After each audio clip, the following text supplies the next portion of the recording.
आगे कंटिन्यू करते हैं। Why are manganese plus 2 compounds more stable than Fe plus 2 towards oxidation to their plus 3 state? ठीक है, अब ये पूछ रहा है कि Mn plus 2 plus 3 में नहीं जाना चाहता। ठीक है, ये ऑलरेडी स्टेबल है, बट जो Fe plus 2 का है ये ऑक्सीडेशन स्टेट प्लस 3 में जाना चाहता है, मतलब फर्दर ऑक्सीडाइज होना चाहता है। अब मैंगनीज दोनों की सबसे पहले इलेक्ट्रॉनिक कॉन्फ़िगरेशन लिख लो। मैंगनीज की 3d5 4s2, ठीक है, तो प्लस 2 में रहना चाहेगा, half fill D orbital stable. But जो आयरन है, आयरन 3d6 4s2 है, प्लस 2 में d6 है, जब प्लस 3 में आएगा तो एक इलेक्ट्रॉन और लूज कर देगा।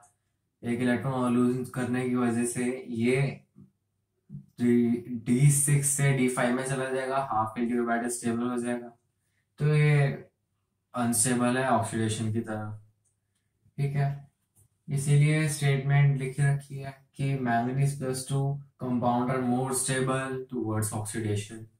ठीक है, Mn plus 2 is D5 half fill orbital stable, thus do not tend to oxidize to become plus 3. Fe plus 2 is D6 loses an electron to attain half fill d orbital stability, that is D5. ये reason हो गया। To what extent do electronic configuration decide the stability of oxidation state in the first series of transition element?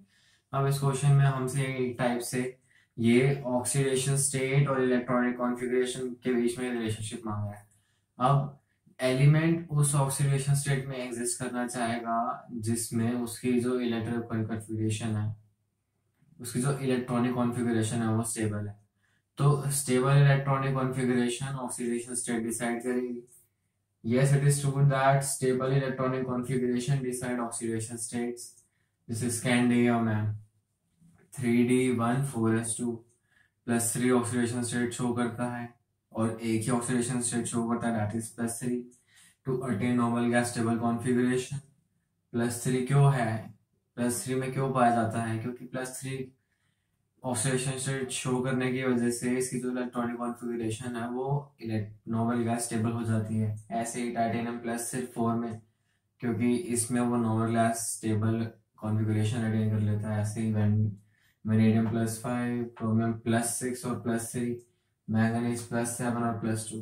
अब manganese का तो हमने देख लिया, देखो जैसे जैसे इधर आते जा रहे हैं वैसे वैसे ऑक्सीडेशन स्टेट बढ़ता जा रहा है।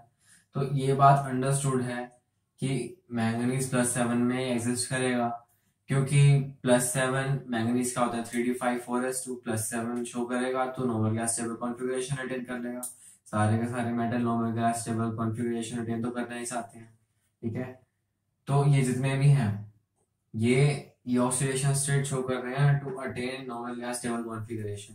बट मैंगनीज प्लस 2 में भी एग्जिस्ट करता है, इसके बारे में हम ऊपर बात कर चुके हैं। प्लस 2 में इसलिए एग्जिस्ट करता है क्योंकि मैंगनीज होता है 3d5 4s2, प्लस 2 में क्या होता है, ये 3d5 रह जाता है, that is half fill D orbital stable, जिसकी वजह से इसकी स्टेबिलिटी बढ़ जाती है और ये प्लस 2 ऑक्सीडेशन स्टेट भी शो करता है। तो manganese 2 oxidation state, common oxidation state show करता है, प्लस 7 और प्लस 2। प्लस 7 है electronic gas configuration, normal gas stable configuration, और प्लस 2 है हमारी half fill D orbital stable. ठीक है, अब क्रोमियम प्लस 6 शो करता है क्योंकि क्रोमियम होता है 3d5 4s1, 6 के 6 उड़ा देगा तो हमारे पास क्या बचेगा, नॉर्मल गैस स्टेबल कॉन्फ़िगरेशन बचेगी। और प्लस 3 वो इसीलिए शो करता है क्योंकि half fill T2G is more stable. इसके बारे में क्वेश्चन देख लेंगे आगे। ठीक है, तो ये दोनों की क्रोमियम प्लस 3 एग्जिस्ट करता है और मैंगनीज प्लस 2 एग्जिस्ट करता है, इसके ऊपर भी क्वेश्चन दे रखे हैं एनसीईआरटी में, वो भी देख लेंगे। मैंगनीज प्लस 2 शो करता है, Fe प्लस 3 शो करता है, ऊपर वाला क्वेश्चन है वही बात आ गई। जिंक प्लस 2 शो करता है, ठीक है, आयरन प्लस 3 शो करता है, उसके बाद के जितने भी हैं वो सब के सब प्लस 2 ऑक्सीडेशन स्टेट शो करते हैं। जिंक की प्लस 2 क्यों है, क्योंकि जिंक का इलेक्ट्रॉनिक कॉन्फ़िगरेशन होता है 3d10 4s2, प्लस 2 लूज करने के बाद वो fully fill D orbital stable हो जाता है, जिसकी वजह से वो प्लस 2 ऑक्सीडेशन स्टेट में एग्जिस्ट करता है।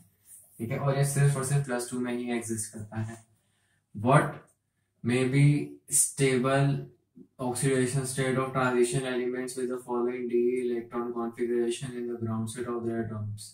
अब हमें d जो ऑर्बिटल है उसकी कॉन्फ़िगरेशन दे रखी है और ये दे के उसने पूछ रखा है कि स्टेबल जो इलेक्ट्रॉनिक कॉन्फ़िगरेशन है वो क्या होगी। ठीक है, तो 3d5 है, d दे रखी है, तो जो s ऑर्बिटल है वो तो हमेशा फिल रहता है, तो 3d3 4s2 सबसे पहला ऑप्शन। अब 3d3 4s2 किसी कॉन्फ़िगरेशन होती है स्कैंडियम टाइटेनियम वेनेडियम की होती है और वेनेडियम +5 ऑक्सीडेशन स्टेट शो करता है, तो इसकी ऑक्सीडेशन स्टेट +5 होगी। ठीक है, ये सारी ऑक्सीडेशन स्टेट्स हमें याद है और यही हमारा आंसर जाएगा हर सवाल के लिए। अब नेक्स्ट हमारे पास 3d5 ऑलरेडी है तो 4s2 हम ऐड कर देंगे।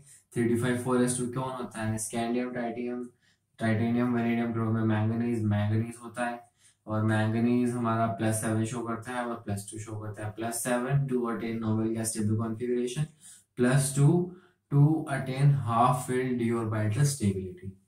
ठीक है, अब आगे नेक्स्ट हमारे पास दे रखा है 3d8 4s2। ठीक है, जो आयरन होता है वो होता है 3d6 4s2, फिर आयरन कोबाल्ट निकल हो जाएगा हमारा 3d8। ठीक है, और आयरन +3 ऑक्सीडेशन स्टेट शो करता है, बाकी के जितने भी हैं कोबाल्ट निकल कॉपर जिंक ये सारे +2 ऑक्सीडेशन स्टेट शो करते हैं। तो ये भी अंडरस्टूड है कि जो 3d8 4s2 होगा ये +2 ऑक्सीडेशन स्टेट शो करेगा। नेक्स्ट हमारा दे रखा है 3d4। ठीक है, और 4s2 तो हम अपने आप ही ऐड करेंगे। अब इसमें मेन ध्यान देने वाली बात यह है कि 3d4 में कोई भी एलिमेंट एग्जिस्ट नहीं करता डी ब्लॉक का। ठीक है, जो 24 नंबर वाला 24 एटॉमिक नंबर वाला जो एलिमेंट होता है वो एग्जिस्ट करता है as 3d5 4s1।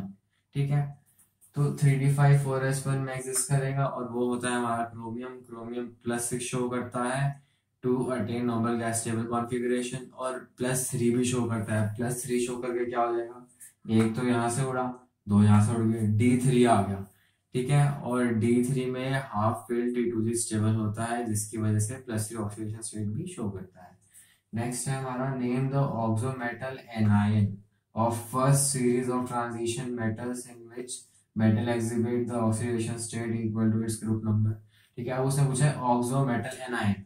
Oxo metal नाम को ही तोड़ लो, ऑक्सो मेटल ऑक्सीजन और मेटल से बना हुआ जो एनायन है, ऐसा बताओ ऑक्सो मेटल एनायन जिसमें जो सेंट्रल मेटल की जो ऑक्सीडेशन स्टेट है वो और सेंट्रल मेटल का जो ग्रुप नंबर है वो दोनों सेम हो। ठीक है, तो डी ब्लॉक के अंदर हमारे पास दो ही जो इंपॉर्टेंट है हमारे कंपाउंड्स, वो होता है पोटेशियम डाइक्रोमेट K2Cr2O7 या फिर Na2Cr2O7 और होता है एक परमैंगनेट KMnO4। तो वही दोनों हैं इसके आंसर्स। एक तो हो गया KMnO4, इसको हम तोड़ेंगे तो हमारे पास MnO4 माइनस आ जाएगा। अब ये ऑक्सो मेटल एनायन है, ऑक्सो मेटल ऑक्सीजन मेटल का हमारे पास कॉम्प्लेक्स है और एनायनिक फॉर्म में है। ठीक है, इसमें मैंगनीज के ऊपर जो ऑक्सीडेशन स्टेट है वो है +7। ठीक है, और मैंगनीज का जो ग्रुप होता है वो भी 7 ही होता है, क्योंकि देखो मैंगनीज का एटॉमिक नंबर होता है 5। ठीक है, 5 यहाँ पर आ गया, बट इससे पहले डी ऑर्बिटल डी ब्लॉक भी तो है, डी ब्लॉक 2 ग्रुप्स हो जाते हैं, फिर उसके बाद S block, I am extremely sorry, S block से स्टार्टिंग होती है, एस ब्लॉक के 2 ग्रुप हो गए, उसके बाद डी ब्लॉक बिगिन होता है। डी ब्लॉक में इसका नंबर है 5th पोजीशन में, तो इसके 5th और एस के 2 टोटल हो गए 7, तो इसका ग्रुप नंबर हो जाएगा 7। और इस कॉम्प्लेक्स के अंदर इसका जो एनायन बन रहा है इसमें इसकी ऑक्सीडेशन स्टेट +7 है, तो दोनों मैच करते हैं। अब दूसरा एग्जांपल है K2Cr2O7 या फिर Na2Cr2O7। ठीक है, group and oxidation state both are 6, chromium manganese से जस्ट पहले। ठीक है, एटॉमिक नंबर 24 और इस कॉम्प्लेक्स के अंदर इसका जो ऑक्सीडेशन स्टेट है वो भी 6 आ रहा है और इसका ग्रुप नंबर भी 6 है। नेक्स्ट सवाल है why is Cr+2 reducing and Mn+2 oxidizing when both have D4 configuration। ठीक है, अब बात इसमें ध्यान देने वाली है कि इन दोनों की कॉन्फ़िगरेशन इस स्टेट के अंदर, इस कैटायनिक स्टेट के अंदर हमारी D4 है। अब जो Cr+2 है ये act as a reducing agent, मतलब खुद ऑक्सीडाइज होना चाहता है और ऑक्सीडाइज होकर D3 बनना चाहता है, क्योंकि क्रोमियम के लिए हाफ फील्ड T2G स्टेबिलिटी ज्यादा है as compare to half filled D orbital. But वहीं जब हम मैंगनीज प्लस 3 की बात करें, मैंगनीज प्लस 3 की भी ऑक्सीडेशन सॉरी जो कॉन्फ़िगरेशन है वो D4 है। ये क्या करता है, इलेक्ट्रॉन गेन करना चाहता है, गेन करता है मतलब खुद रिड्यूस होता है, act as an oxidizing agent. तो Mn+3 acts as an oxidizing agent to attain half filled D orbital stability. ठीक है, ये पूछ सकता है एग्जाम में कि Chromium+2 acts as dash dash acid base reducing agent oxidizing agent, तो आंसर जाएगा रिड्यूसिंग एजेंट। ठीक है, और Mn+3 acts as which of the following, तो आंसर ऑक्सीडाइजिंग एजेंट हो जाएगा, इस बेसिस पर जाएगा। और जो Cr2+2 है D3 को प्रेफर करता है हाफ फील्ड T2 स्टेबिलिटी के लिए। ठीक है, तो इस चीज से हमें पता चलता है कि जो क्रोमियम है वो +6 में तो एग्जिस्ट करता ही है to attain normal gas stable configuration, साथ ही साथ +3 में भी एग्जिस्ट करता है to attain half L T2 stability. ठीक है, और जो मैंगनीज है, मैंगनीज +7 में तो एग्जिस्ट करता ही है, साथ ही साथ +2 में भी एग्जिस्ट करता है to attain half L D orbital stability. इन दोनों का हमें ध्यान रखना है अच्छे से। E0 values for copper is positive. What is the possible reason for this reaction? अब E0 वैल्यू क्या है, ये रिडक्शन पोटेंशियल है, SRP है, या फिर ऑक्सीडेशन पोटेंशियल है, वो हमें जो इक्वेशन दे रखी है या फिर जो रिएक्शन हो रही है वो देख के ही पता चलेगा। अब E0 वैल्यू दे रखी है इस प्रोसेस के लिए, मतलब M+2 से M में जा रहा है, मतलब इलेक्ट्रॉन गेन कर रहा है, इलेक्ट्रॉन गेन कर रहा है मतलब खुद का रिडक्शन हो रहा है, तो ये SRP की वैल्यू दे रखी है। आई बात समझ में? तो जो E0 है ये SRP दे रखा है और ये बोल रहा है कि ये पॉजिटिव है। पॉजिटिव है मतलब अच्छी बात है, ये रिड्यूस होना चाहता है। ठीक है, अब ये रिड्यूस होना क्यों चाहता है, कॉपर की बात हो रही है यहाँ पे, या फिर ये बोले कि जो एस इसका स्टैंडर्ड ऑक्सीडेशन पोटेंशियल है वो नेगेटिव है। ठीक है, मतलब ये ऑक्सीडाइज नहीं होना चाहता, मतलब ये कॉपर से कॉपर+2 में नहीं जाना चाहता, ये भी बोल सकते हैं। तो इसने पूछा है कि जो M+2 से प्लस में जाने की जो E0 वैल्यू है वो पॉजिटिव है, ऐसा क्यों है, मतलब ये रिड्यूस होना चाहता है। ठीक है, कॉपर+2 से कॉपर में जाना चाहता है, ऐसा क्यों है। हम इसको इसमें उल्टे तरीके से करें, हम क्या करेंगे, हम ये बोल देंगे कि जो कॉपर है कॉपर से कॉपर+2 में नहीं आना चाहता, इसीलिए जो उल्टी रिएक्शन है वो फेवरेबल है। अब इस तरफ क्यों नहीं आना चाहता, कॉपर कॉपर कॉपर से कॉपर+2 में क्यों नहीं जाना चाहता, ये नहीं होना चाहता, इसीलिए तो इसकी उल्टी रिएक्शन फेवरेबल है। अब क्यों, देखो कॉपर जो है इसकी इलेक्ट्रॉनिक कॉन्फ़िगरेशन है 3d10 4s1, इसकी इलेक्ट्रॉनिक कॉन्फ़िगरेशन है 3d9। अब जब फर्स्ट आयनाइजेशन एंथैल्पी की बात करी तो वो बहुत ही मिनिमल थी, क्योंकि एक इलेक्ट्रॉन लूज करने की वजह से उसकी जो स्टेबिलिटी थी वो बढ़ रही थी, फुल्ली फील्ड ऑर्बिटल स्टेबल हो रहा था। बट जब दूसरा इलेक्ट्रॉन लूज करने की बात आई, ठीक है, तो फुल्ली जो स्टेबल था ऑलरेडी, उसको अगर हमने इलेक्ट्रॉन रिलीज करवाना है तो बहुत ज्यादा एनर्जी देनी पड़ेगी। ठीक है, उसको D9 करवाने के लिए जो आयनाइजेशन एंथैल्पी सेकंड वाली थी वो बहुत ही ज्यादा हाई थी, जिसकी वजह से ये जो रिएक्शन थी ये फेवर नहीं हो पाई। कॉपर से कॉपर प्लस तक तो बन सकता था, इजीली बन सकता था, फेवरेबल भी होता, बट कॉपर से कॉपर+2 बनाने में जो आयनाइजेशन एंथैल्पी थी उसकी वैल्यू बहुत ज्यादा हो जाती, जिसकी वजह से रिएक्शन फेवरेबल नहीं है। इसीलिए इसकी रिवर्स रिएक्शन, दैट इज कॉपर+2 से कॉपर, फेवरेबल है। आई बात समझ में? अब ये तो हो गया वो रीजन जो एनसीईआरटी में नहीं दे रखा, एक बार देख लेते हैं एनसीईआरटी में क्या दे रखा है। एनसीईआरटी में दे रखा है इस पूरे प्रोसेस को करने का जो प्रोसेस स्टेप्स दे रखे हैं एक टाइप से, तो हम क्या करेंगे, इस वाले जो प्रोसेस है, ये वाला जो प्रोसेस है उसको फॉलो करेंगे। ठीक है, और ये बताएंगे कि ये वाला प्रोसेस जो है वो फेवरेबल नहीं है। ठीक है, सेम रीजन, एनर्जी इनपुट बहुत ज्यादा है। देखो कॉपर को कॉपर+2 में लेके आना है, ठीक है, और कॉपर+2 अगर आयनिक फॉर्म में है तो एक्वस सॉल्यूशन में ही होगा। अगर वैसे हमें bore cycle, born neighbour cycle होती है, नाम इम्पोर्टेंट नहीं है, उसके अकॉर्डिंग चले, तो जब हमें सॉलिड बनाना होता है तो दोनों जो कैटायन और एनायन है दोनों गैसेस फॉर्म में लेने होते हैं, उनको कंबाइन करते हैं, लैटिस एनर्जी रिलीज होती है और सॉलिड बन जाता है। उस चीज पे अभी नहीं जाना, बट ये है हमारे पास सॉलिड और ये है एक्वस फॉर्म में, ठीक है। क्योंकि जो आयन होता है वो इलेक्ट्रोलाइज कर जाता है सॉल्वेंट के अंदर और एक्वस फॉर्म में मिलता है।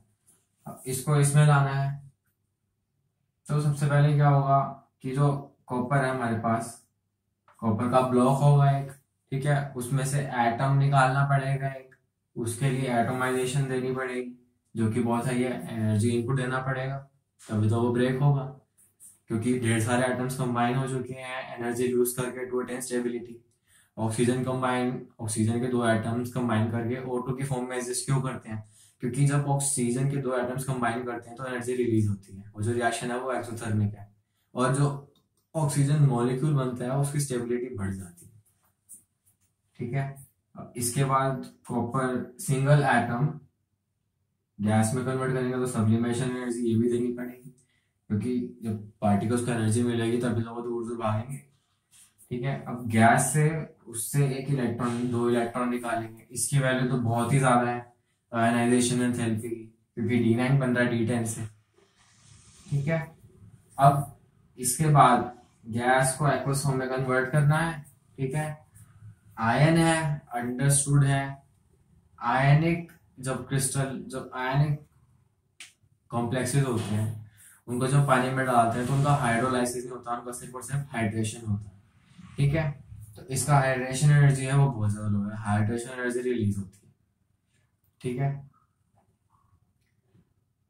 तो हाँ, जो एनर्जी रिलीज हुई वो तो बहुत कम है, बट जो देनी पड़ी वो बहुत ज्यादा है, जिसकी वजह से जो अपोजिट रिएक्शन है, ठीक है, कॉपर से Copper+2 बनाना वो फेवर नहीं की जाती, इसीलिए Copper+2 से कॉपर बनना फेवर किया जाता है। नेक्स्ट हमारा क्वेश्चन है, how would you account for increasing oxidizing power in the series, ठीक है। अब जैसे जैसे हम इधर जाते जा रहे हैं वैसे वैसे जो ऑक्सीडेशन स्टेट है उसकी वैल्यू बढ़ती जा रही है, ठीक है।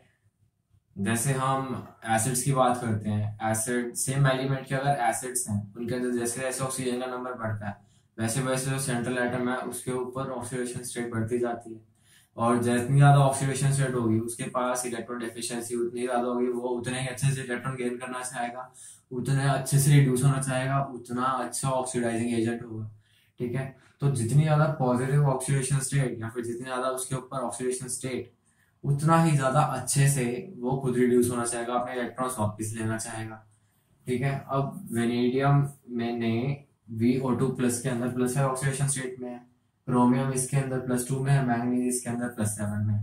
अब मैंगनीज सबसे ज्यादा इलेक्ट्रॉन लूज करे, ठीक है, तो ये सबसे ज्यादा इलेक्ट्रॉन को अपनी तरफ अट्रैक्ट करेगा, अच्छे से रिड्यूस होना चाहता है, अच्छा ऑक्सीडाइजिंग एजेंट।